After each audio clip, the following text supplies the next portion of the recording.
क्या कभी आपके साथ ऐसा हुआ है कि आपने इनवॉइस तो बनाया है जीएसटी का, लेकिन आप ई-वे बिल बनाना भूल गए? तो आज ये वीडियो आपके लिए है।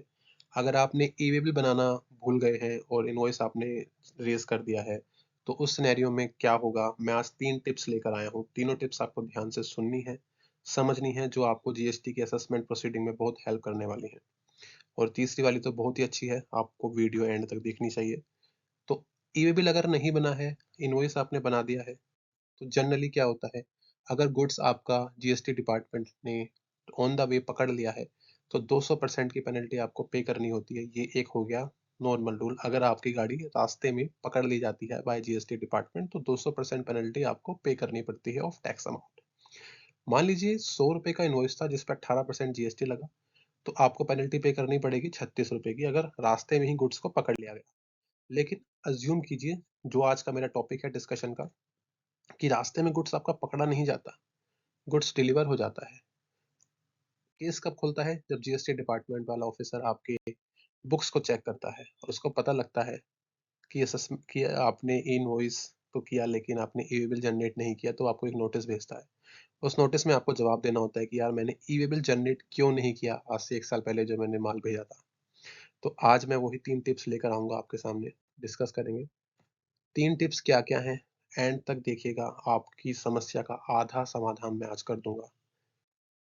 पहला सजेशन जो मेरी साइड से है, आप एक जीएसटी में कैटेगरी होती है कि अगर आपने नॉन मोटराइज्ड व्हीकल में गुड्स को मूवमेंट कराया है, तो आप पर जीएसटी ई-वे बिल बनाने की रिक्वायरमेंट नहीं होती है। तो आप इस सिनेरियो में क्या कर सकते हैं, आपको वो आइडेंटिफाई करने हैं आइटम्स, गुड्स, वो ट्रांसपोर्टेशन की जगह जहाँ पर मान लीजिए 10 किलोमीटर के अंदर-अंदर आपकी डिस्टेंस है, तो आप जीएसटी ऑफिसर को ये बोल सकते हो कि यार मेरी जो ट्रांसपोर्टेशन हुई थी, which is on non motorised vehicle, यानी कि ई-रिक्शा या जिस पे मोटर नहीं होती है, जैसे रिक्शा होती है छोटी वाली, हॉर्स कार्ट होती है, वहाँ पे मैंने गुड्स को ट्रांसपोर्टेशन कराया था, बाय हैंड मैंने ट्रांसपोर्टेशन कराया था।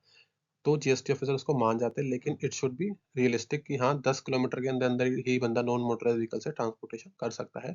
उसके लिए आपको क्या रेडी करके रखना होगा, आपको एक लॉरी रिसिप्ट, यानी कि जब आपने ई-रिक्शा वाले बंदे को दी होगी, गुड्स को आपने लोड करने के लिए वो लेकर गया होगा, तो आपने कुछ ना कुछ तो बिल्टी kind of lorry receipt kind of आपने तैयार करा होगा।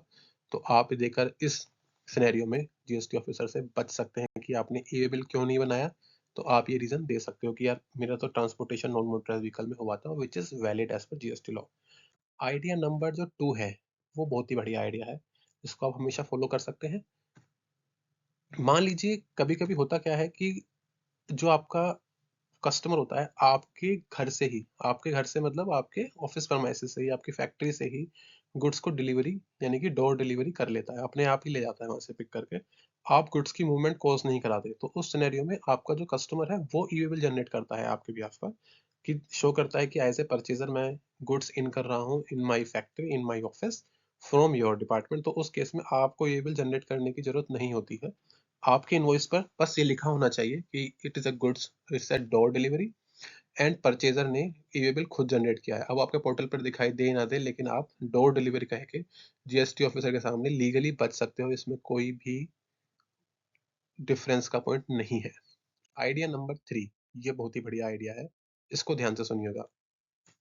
जीएसटी में कंसेप्ट होता है क्रेडिट नोट का। आपने इनवॉइस रेज़ किया, ई-वे बिल नहीं किया। अब आपको इनवॉइस को ज़ीरो करना है कि मेरा गुड्स का मूवमेंट नहीं हुआ। 2 आइडिया मैं आपको बता चुका हूँ। तीसरा आइडिया क्या है? क्रेडिट नोट का। अब क्रेडिट नोट तो जीएसटीआर 1 में रिपोर्ट होता है आप बोलोगे, लेकिन जीएसटीआर 1 में वो क्रेडिट नोट रिपोर्ट होता है जो आपने जेन्युइनली टैक्स क्रेडिट नोट बनाया होता है। लेकिन आज जो मैं बात करने जा रहा हूँ फाइनेंशियल क्रेडिट नोट की।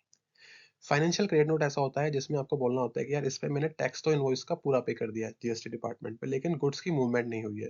जब ऑफिसर देखेगा कि हाँ, आपके जो ओरिजिनल इनवॉइस है उस पर आपने टैक्स पूरा पे किया है, लेकिन गुड्स की मूवमेंट नहीं हुई है, तो इसलिए आपने ई-वे बिल जनरेट नहीं किया है, तो आपके ऊपर 200% पेनल्टी नहीं बनती है। तो ऐसी सिनेरियो में आप एक फाइनेंशियल क्रेडिट नोट करके कैटेगरी होती है। फाइनेंशियल क्रेडिट नोट में कभी भी जीएसटी का इम्पैक्ट नहीं होता है। आप फाइनेंशियल क्रेडिट नोट को जीएसटीआर 1 में भी रिपोर्ट नहीं करते हो, तो आप उसको कभी भी बना सकते हो बैक डेट में। ऐसा नहीं है कि आपके टैली से सीन निकलेगा। उसको आप एक्सेल में तैयार करके जीएसटी ऑफिसर के सामने प्रेज़ेंट कर सकते हो कि इसका फाइनेंशियल क्रेडिट नोट, मेरी मूवमेंट हुई नहीं थी गुड्स की, बट टैक्स इनवॉइस पर मैं टैक्स पूरा पे कर चुका हूँ, तो 200% पेनल्टी जो मुझे लगनी चाहिए on account of non generation of e-way bill, वो मेरी माफ़ करी जाए। तो 3 आइडिया मैंने आपको समझाए हैं। ये तीनों आइडिया आपको कब हेल्प करेंगे? ये आपको जब हेल्प करेंगे जब जीएसटी डिपार्टमेंट आपको नोटिस भेजेगा। अगर आप इन 3 आइडियाज़ को तब लगाओगे जब आपके गुड्स को इंटरसेप्ट कर लिया जाएगा ऑन द वे, तब ये आपको हेल्प नहीं करेंगे। उसके लिए मैं एक सेपरेट वीडियो बनाऊँगा कि अगर गुड्स को ऑन द वे पकड़ लिया जाता है तो क्या-क्या रिकोर्स अवेलेबल हैं आपके पास, क्या-क्या रेमेडी आपके पास अवेलेबल है। अगर आपको उस टॉपिक पे डिस्कशन करना हो तो आप मुझे छोटी-सी एक हिंट दे सकते हो कमेंट सेक्शन में डाल के कि ई-वे बिल के ऊपर और वीडियो चाहिए। तो आशा करता हूँ आपको ये वीडियो अच्छी लगी होगी, आपको सुनकर समझकर मज़ा आया होगा, आपकी समस्याओं का समाधान हुआ होगा जो मेरा मेन उद्देश्य है। अगर आपके कोई डाउट है तो आप कमेंट सेक्शन में पूछ सकते हैं या हमें ईमेल भी कर सकते हैं। ईमेल आपको स्क्रीन पर यहाँ पर दिख रही है fintechsdecode@